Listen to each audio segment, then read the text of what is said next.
Sandera Israel akhirnya pulang. Dunia menyambut dengan air mata dan haru. Namun di sisi lain, langit Gaza kembali merah membara. Sebab bagi Israel, misi belum berakhir. Yang dibawa pulang hanyalah sebagian dari mereka yang hilang.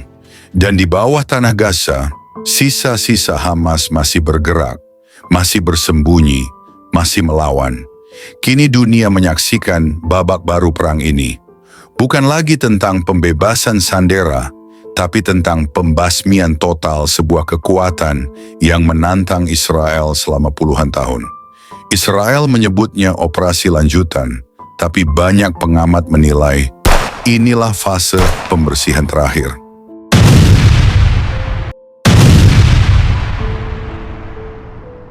Israel menyelesaikan misi penyelamatan dengan keberanian dan presisi tinggi. Namun begitu Sandera terakhir dipulangkan, seluruh strategi berubah arah. Pasukan yang sempat ditarik mundur, kini disusun kembali. Unit-unit khusus mulai bergerak ke titik-titik rahasia di Gaza Selatan dan bagian tengah jalur Gaza. Setelah memastikan Sandera aman, pemerintah Israel menegaskan satu hal. Tidak ada tempat yang aman bagi Hamas di atas atau di bawah tanah. Langit Gaza kembali bergetar. Serangan udara menargetkan markas komunikasi, gudang senjata, dan terowongan bawah tanah yang selama ini menjadi sarang utama militan. Sementara pasukan darat menutup jalur pelarian, mengamankan perimeter, dan menghancurkan setiap terowongan yang tersisa. Israel tahu, Hamas bukan sekadar tentara, tapi bayangan yang bersembunyi di bawah reruntuhan. Dan untuk itu, perang bawah tanah pun dimulai kembali. Israel kini menerapkan 3 lapisan operasi. Pertama, operasi udara presisi. Drone dan jet tempur terus menargetkan titik-titik kecil tapi mematikan. Pusat kendali Hamas, jalur komunikasi, dan area peluncuran roket. Serangan dilakukan bukan secara luas tapi terarah, memukul jantung operasi Hamas tanpa memperluas kehancuran. Kedua, operasi bawah tanah. Unit rekayasa tempur khusus dikerahkan untuk mendeteksi dan menghancurkan jaringan terowongan yang disebut Gaza Metro. Dengan sensor seismik, radar, dan robot bawah tanah, mereka menelusuri labirin panjang yang pernah digunakan Hamas untuk menculik, menyembunyikan senjata, dan melarikan diri. Tujuan akhirnya menutup semua jalur rahasia agar Hamas kehilangan mobilitas dan tempat persembunyian. Ketiga, operasi darat terbatas. Pasukan darat kini tidak lagi bergerak besar-besaran seperti sebelumnya. Mereka hadir sebagai penjaga di zona-zona strategis, menekan sisa perlawanan kecil, dan mengamankan wilayah agar tidak direbut kembali. Israel juga membentuk garis pertahanan baru di sepanjang koridor tengah Gaza. Wilayah itu kini dikontrol ketat menjadi semacam sabuk keamanan antara utara dan selatan Gaza. Bagi dunia ini tampak seperti pengawasan, bagi Israel ini adalah pagar kehidupan. Gaza kini terbagi. Utara hancur total, selatan dipenuhi pengungsi, dan bagian tengah menjadi zona operasi yang diawasi penuh. Bantuan kemanusiaan masih mengalir, tapi tidak bebas. Setiap truk diperiksa, setiap jalur diawasi, agar senjata tidak lagi lolos masuk. Namun di balik semua itu, penderitaan rakyat Gaza tetap nyata. Ribuan keluarga kehilangan rumah. Bayi-bayi lahir di tenda, tanpa listrik dan air bersih. Dan dunia bertanya, kapan ini berakhir? Israel menjawab, ketika Hamas berakhir. Itulah garis keras yang masih dipegang. Bagi Israel, perang ini bukan sekadar tentang wilayah. Ini perang untuk menghancurkan sistem kebencian yang telah menawan generasi demi generasi. Dan mereka tidak akan berhenti sampai terowongan terakhir ditutup dan pemimpin terakhir Hamas ditangkap atau dimusnahkan. Tekanan internasional kini memuncak. Negara-negara Barat menyerukan deeskalasi. Negara-negara Arab menyerukan penghentian total operasi. Namun Israel menegaskan, tidak akan ada perdamaian selama Hamas masih hidup. Beberapa pemimpin dunia berusaha menengahi, tapi perundingan diplomatik terus gagal. Setiap kali ada jeda, Hamas menggunakan waktu itu untuk memperkuat diri. Setiap kali Israel menahan diri, roket kembali diluncurkan. Israel memilih jalan yang pahit, melanjutkan perang meski dunia menilai kejam. Sebab bagi mereka, keamanan rakyatnya adalah harga yang tak bisa ditukar dengan opini dunia. Tetapi tekanan kemanusiaan juga tumbuh. Rakyat Gaza semakin menderita. Rumah sakit kekurangan tenaga, makanan, dan listrik. Dan disinilah ironi perang terlihat, ketika kebenaran dan kemanusiaan saling bertabrakan. Israel kini memusatkan perhatian pada fase akhir, membasmi hingga akar. Bukan sekadar menghancurkan gedung, tapi menghancurkan sistem yang melahirkan kebencian. Hamas tidak hanya dilawan dengan senjata, tapi juga dengan isolasi politik dan ekonomi. Setiap jalur pendanaan, setiap celah logistik, setiap komunikasi mereka diputus satu persatu. Bagi Israel, ini bukan hanya perang militer, ini perang moral. Dan mereka tahu, jika hari ini mereka berhenti, maka besok roket akan kembali terbang ke langit Tel Aviv.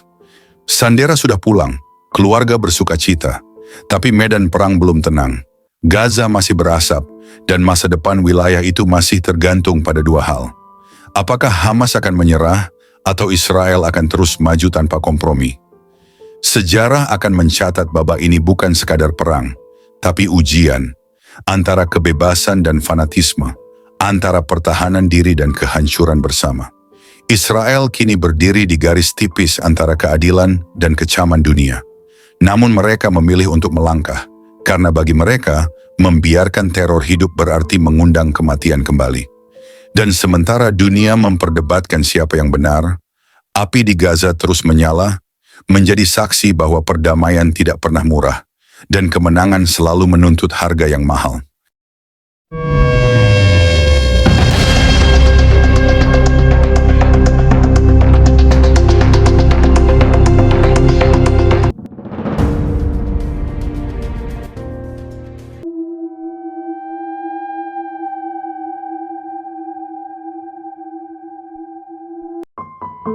Shalom, saudara-saudari terkasih dalam Kristus.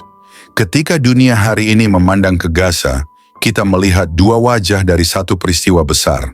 Satu sisi penuh dengan sorak dan air mata haru, Sandera kembali ke pelukan keluarganya.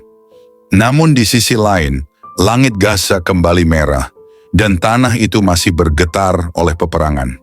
Dunia menyebutnya konflik, tapi firman Tuhan menyebutnya penggenapan. Sebab sejak dahulu, Tuhan sudah berfirman bahwa Ia akan mengguncangkan bangsa-bangsa di sekeliling Israel, sampai tidak ada lagi kekuatan yang berani menentang umat pilihannya. Apa yang kita lihat hari ini bukan sekadar perang politik, tapi benturan antara terang dan gelap, antara rencana kekal Allah dan pemberontakan manusia. Saudara-saudari, dunia mungkin berbicara tentang diplomasi, tentang perundingan, tentang siapa yang benar dan siapa yang salah. Tetapi di mata Tuhan, ini bukan soal opini dunia. Ini soal ketaatan terhadap janji dan peringatannya. Kita menyaksikan penderitaan rakyat, tangisan anak-anak, dan reruntuhan kota. Namun di balik semua itu, Tuhan sedang menyingkapkan sesuatu, bahwa tidak ada bangsa, tidak ada pemimpin, dan tidak ada kekuatan yang dapat menantang rencananya dan tetap berdiri tegak. Alkitab berkata dalam Zakharia 12 ayat 9, "Pada waktu itu, aku akan berusaha memusnahkan segala bangsa yang menyerang Yerusalem." Dan hari ini, kita melihat ayat itu hidup di depan mata kita. Tuhan sedang menegakkan keadilannya, meski dunia menyebutnya kekejaman. Tuhan sedang menunaikan janjinya, meski manusia tidak memahaminya. Saudara-saudari, jangan butakan mata rohani kita oleh berita dan opini. Lihatlah dengan iman, bukan hanya dengan emosi. Sebab ketika dunia menuduh, surga sedang menulis sejarah. Ketika dunia berbicara tentang perang, surga sedang menyiapkan pemulihan. Dan di tengah semua guncangan ini, Tuhan memanggil kita untuk satu hal, tetap berdiri di pihaknya. Bukan di pihak politik, bukan di pihak opini, tapi di pihak kebenaran dan rencana kekal Allah. Sebab firman Tuhan berkata dalam Mazmur 121 ayat 4, "Sesungguhnya tidak terlelap dan tidak tertidur penjaga Israel. Ia masih berjaga. Ia masih memelihara, Ia masih menuntaskan pekerjaannya. Maka ketika dunia gemetar, biarlah iman kita teguh. Ketika Gaza terbakar, biarlah hati kita tetap percaya bahwa Tuhan sedang menegakkan takhtanya di atas segala bangsa. Dan ketika banyak orang bertanya, kapan ini berakhir? Kita tahu jawabannya. Semua akan berakhir ketika rencana Tuhan genap, ketika kejahatan disingkirkan, dan ketika nama Tuhan dimuliakan atas bumi ini. Sampai hari itu tiba, mari kita berjaga, berdoa, dan berdiri di pihak kebenaran. Sebab Tuhan tidak pernah gagal menepati janjinya, dan tanah itu, tanah perjanjian, tetap milik Dia yang memberi janji, bukan milik mereka yang melawannya. Amin. Saudara-saudari terkasih dalam Kristus, terima kasih sudah mendengarkan renungan firman Tuhan sore ini. Bukan suatu kebetulan jika saudara ada di sini saat ini. Tuhan sendiri yang mengatur langkahmu, Tuhan sendiri yang mengetuk pintu hatimu, dan Tuhan sendiri yang menanamkan firman-Nya ke dalam jiwamu sore ini. Biarlah setiap kebenaran yang telah kita dengar tidak berhenti hanya di telinga, tetapi menembus hati, mengalir dalam pikiran, dan diwujudkan dalam perbuatan. Renungan ini bukan hanya perenungan, ini adalah panggilan. Panggilan untuk bertobat, panggilan untuk kembali, panggilan untuk bangkit, dan berjalan dalam kebenaran yang sejati. Karena kita tidak tahu berapa banyak sore lagi yang Tuhan izinkan untuk kita. Kita tidak tahu apakah esok masih milik kita. Tapi hari ini, sore ini, adalah anugerah yang tidak boleh disia-siakan. Mungkin ada banyak hal yang belum saudara mengerti, banyak luka yang belum sembuh, banyak doa yang belum terjawab. Tapi percayalah, Tuhan tidak pernah tutup telinga terhadap jeritan jiwa yang jujur, dan tidak pernah tutup mata terhadap air mata yang jatuh dalam diam. Tinggallah dalam kasih-Nya, berjalanlah dalam terang-Nya, dan peliharalah imanmu sampai akhir. Sore ini mungkin telah berakhir, tetapi firman yang telah tertanam dalam hati kita, biarlah itu terus tumbuh, menguatkan, menyucikan, dan membentuk kita menjadi serupa dengan Kristus. Bukan hanya hari ini, tapi sampai hari di mana kita bertemu muka dengan Dia yang kita imani. Jangan lelah melakukan yang baik. Jangan menyerah meski badai belum reda. Tetaplah percaya bahwa Tuhan tidak pernah melepaskan tangan-Nya dari orang-orang yang berharap kepadanya. Sampai jumpa di renungan firman Tuhan berikutnya. Tetap setia, tetap menyala dalam kasih, dan tetap berjalan bersama Sang Gembala Agung, Yesus Kristus yang hidup dan akan datang kembali. Tuhan Yesus memberkati saudara semua. Mari kita berdoa. Terima kasih Tuhan Yesus. Terima kasih untuk sore yang penuh anugerah ini. Untuk setiap napas yang masih Kau izinkan berhembus dalam tubuh kami. Untuk setiap detik yang Engkau beri, agar kami bisa duduk diam di hadapan-Mu, mendengarkan suara-Mu melalui firman yang hidup, yang menusuk hati, yang mengguncang jiwa, namun juga mengobati luka, dan mengangkat kami dari kejatuhan. Tuhan Yesus, sore ini kami datang bukan hanya membawa telinga kami, tapi membawa seluruh keberadaan kami ke hadapan tahta kasih-Mu. Kami datang dengan hati yang kadang kotor, pikiran yang sering goyah, dan semangat yang mulai padam.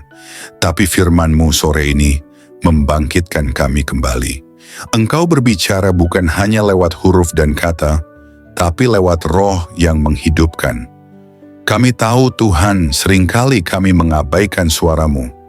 Kami terlalu sibuk dengan dunia, terlalu sibuk mengejar yang fana, hingga lupa bahwa Engkaulah sumber kehidupan sejati. Namun hari ini kami diingatkan lagi, bahwa tak ada satu pun dalam dunia ini yang lebih berharga dari hadirat-Mu.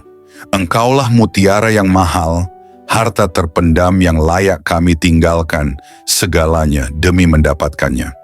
Ajari kami untuk mencintai-Mu lebih dari segala yang kami miliki. Terima kasih karena firman-Mu menegur kami, bukan untuk menghancurkan, tetapi untuk membentuk. Karena Engkau tidak membiarkan kami larut dalam jalan yang salah, namun menuntun kami kembali ke jalan yang sempit, jalan salib, jalan pengorbanan, jalan kebenaran. Tuhan Yesus, sore ini kami mengangkat tangan dan hati kami kepadamu. Segala yang telah kami dengar, biarlah tidak hanya tinggal dalam pikiran. Tanamkan itu dalam hati kami yang paling dalam. Ubah kami mulai dari dalam, jadikan kami pelaku firman, bukan hanya pendengar setia. Berikan kami hati yang lembut, hati yang sanggup menerima koreksi, dan tidak lari dari cahayamu saat dosa kami disingkapkan. Ajari kami mencintai kebenaran, meski kebenaran itu menyakitkan.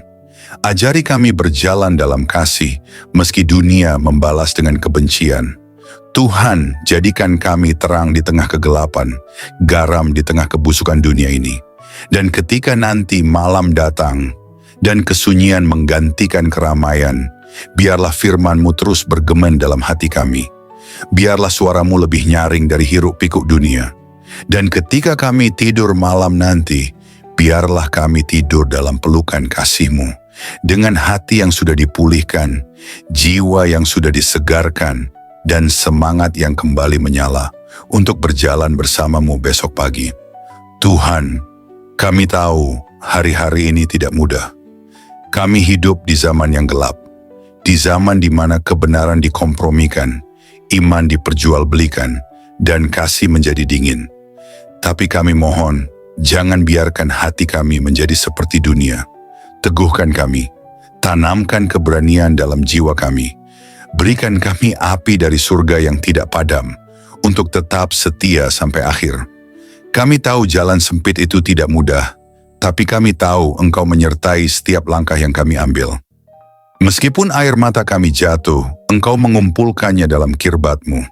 Meskipun kami berjalan dalam lembah kelam, Engkau tetap setia menggandeng tangan kami. Kami tidak sendiri, kami tidak ditinggalkan. Berkati setiap orang yang mendengar renungan sore ini, dimanapun mereka berada, apapun pergumulan mereka, biarlah kasih-Mu menjamah dan menjawab mereka satu persatu. Angkat yang tertunduk, pulihkan yang remuk, dan kuatkan yang nyaris menyerah. Sore ini, kami pulang dari hadapan firman-Mu, bukan sebagai orang yang sama, tapi sebagai orang yang telah disentuh surga. Kami pulang dengan damai, kami pulang dengan harapan baru, kami pulang dengan keyakinan bahwa Engkau tetap berdaulat di atas segala hal yang tidak kami mengerti. Dan jika malam ini adalah malam terakhir kami di dunia ini, biarlah kami ditemukan tetap setia, tetap percaya, dan tetap memandang wajah-Mu. Kami rindu saat Engkau datang kembali, Tuhan. Kami rindu melihat langit terbelah, malaikat meniup sangkakala, dan Engkau turun dengan kemuliaan. Jadikan kami mempelai yang siap. Jadikan kami gereja yang berjaga-jaga. Jadikan kami umat yang tidak tertidur. Kami tidak ingin Engkau datang tiba-tiba, dan kami masih bermain-main dengan dunia. Bangunkan kami, Tuhan. Sadarkan kami. Segarkan kami. Dan kuduskan kami hari demi hari. Terima kasih Tuhan Yesus. Segala pujian hanya bagi-Mu, segala kemuliaan hanya bagi nama-Mu, dan segala hidup kami hanya bagi kehendak-Mu. Dalam nama Tuhan Yesus Kristus, Tuhan yang hidup, Tuhan yang akan datang kembali, kami menutup renungan sore ini dengan penuh syukur dan kerendahan hati. Amin. Mari kita berdoa. Bapa kami, Bapa kami yang di sorga, dikuduskanlah nama-Mu. Datanglah kerajaan-Mu, jadilah kehendak-Mu di bumi seperti di sorga. Berikanlah kami pada hari ini makanan kami yang secukupnya. Dan ampunilah kami akan kesalahan kami, seperti kami juga mengampuni orang yang bersalah kepada kami. Dan janganlah membawa kami ke dalam pencobaan, tetapi lepaskanlah kami daripada yang jahat. Karena Engkaulah yang mempunyai kerajaan dan kuasa dan kemuliaan sampai selama-lamanya. Amin.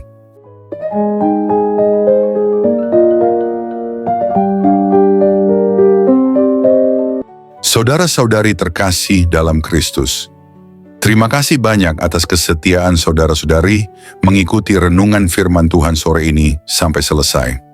Semoga setiap firman yang telah kita dengar, setiap pesan yang telah menyentuh hati, dan setiap doa yang telah kita panjatkan bersama, sungguh-sungguh menjadi kekuatan dan penghiburan bagi hidup saudara di hari-hari yang penuh tantangan ini. Kiranya firman Tuhan hari ini menanamkan keberanian dan keyakinan dalam hati kita semua, bahwa tidak ada keadaan yang luput dari kuasa Allah.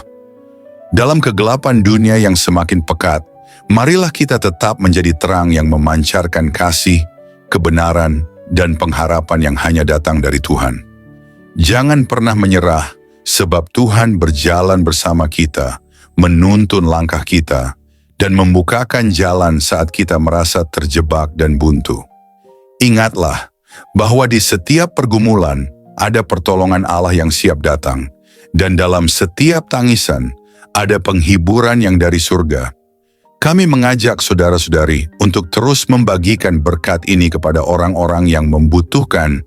Jangan ragu untuk like, subscribe, komen, dan bagikan renungan ini. Dengan begitu, berkat firman Tuhan dapat menyebar luas, menjangkau lebih banyak jiwa yang haus akan kasih dan kebenarannya. Teruslah teguh dan kuat dalam iman, jadilah saksi hidup yang membawa damai dan sukacita dari Kristus dimanapun saudara berada. Jangan lupa untuk tetap membuka hati dan pikiran dalam setiap renungan berikutnya, karena Tuhan masih punya banyak firman yang luar biasa untuk diberikan kepada kita. Sampai bertemu lagi di renungan firman Tuhan sore berikutnya, dengan harapan dan doa agar Tuhan selalu menyertai langkah saudara-saudari semua, melindungi, memberkati, dan menguatkan dalam setiap keadaan. Tuhan memberkati, amin.